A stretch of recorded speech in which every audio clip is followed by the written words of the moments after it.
Bir insan düşün, qatildir. Amma yalnız pis insanlar öldürür.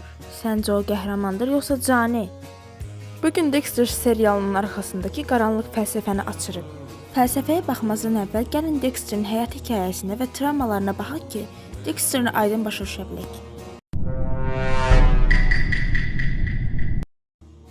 Dexter polis şöbəsində qan analizində işləyən insandır. O uşaq olduğu vaxtda anasını gözlərinin qabağında qətlə yetirirlər. Dexter və qardaşı bu hadisədən travma alır. Polis şöbəsində işləyən Harry Morgan Dexterə yazığı gəlir və onu himayəsinə götürür. Dexter elədiyi bəzi hərəkətlərlə Harry'nin diqqətini çəkir. Çünki onun etdiyi hərəkətlərin bir çox qatillərin davranışına bənzəyirdi. Dexterin içindəki duyğusuzluğu görən Harry onu özü tərbiyə etməyə başlayır və ona zərərsiz insanları öldürmək deyil, qatilləri öldürməsini öyrədir. Harry çox yaxşı bilirdi ki, Dexter travmalarına görə qatil olacaq. İnsan öz kölgəsini dərk etmədən tam ola bilməz. Əsas məsələ kölgəyə sahib olmaqdır, onun sənə sahib olması deyil. Harry'nin Dexterə tətbiq etdiyi tərbiyə metodunu, yəni daxili qaranlığı yox etmək deyil, ona bir intizam daxilini idarə etmə fəlsəfəsini izah edir. Dexterin duyğularının əmələ gəldiyini Rita öldükdən sonra görürük. Rita onun xanımı və uşağın anası olur. O Dexterin öldürmədiyi qatil tərəfindən öldürülür və Dexter çox peşman olur. İndi isə gəlin Dexterin fəlsəfəsinə baxaq. Burada biz 5 məqama toxunacağıq. Dexterin birinci fəlsəfə qanunu vigilantizmdir. Qanun sisteminə güvənməyib ədalətli fərdi şəkildə təmin etməyə çalışmaqdır. İnsan özü hakim və cəza verən olur. Dexterin etdiyi şey bir tərəfdə pis insanları aradan qaldırmaqdır. Digər tərəfdən isə yenə qatillikdir.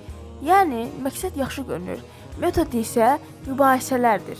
Bu da tamaşaçının daim düşündürür. Dexter qəhrəmandır yoxsa cani?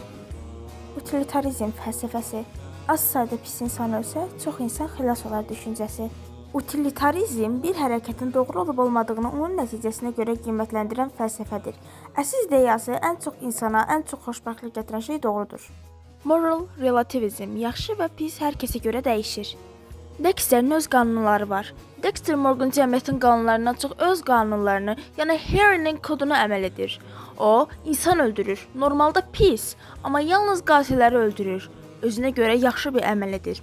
Burada biz moral relativizm fəlsəfəsini görürük. Dexterin əsas fəlsəfəsindən biri də stoizmdir. Hissələrini idarə et, sakit qal fəlsəfəsi. Dexter öz hisslərini bastırır. O panikaya düşmür, planlı və soyuqqanlıdır. Bu stoiklərin emosiyalarına hakim ol prinsipinə bənzəyir. Dexterə tam stoik demək olmaz, çünki stoik kimi davranır, amma stoik kimi yaşamır. Stoizmin texnikasından istifadə edir, soyuqqanlılıq, nəzarət, amma məqsədi stoik deyil. Fəzilət yox, şəxsi ədalətdir. Nihilizm həyatın, əxlaqın və dəyərlərin obyektiv mənada olmadığını deyən fəlsəfədir. Yaxşı və pis universal deyil. Hər şey mənasız ola bilər. İnsan özü istədiyi mənasını yaradır, ya da heç yaratmır. Bu fikir daha çox Nietzsche ilə əlaqələndirilir. Dexter normal cəmiyyətin yaxşı pis qaydalarına inanmır. Onun üçün insanlar ikiyüzlü varlıqlardır. Ümid edirəm ki, videomu bəyəndiniz. Mənim bu ilk videom idi və diksiyam çox pisdir, özüm də bilirəm. Xahiş edirəm fikirlərinizi şərhlərdə bildirərsiniz.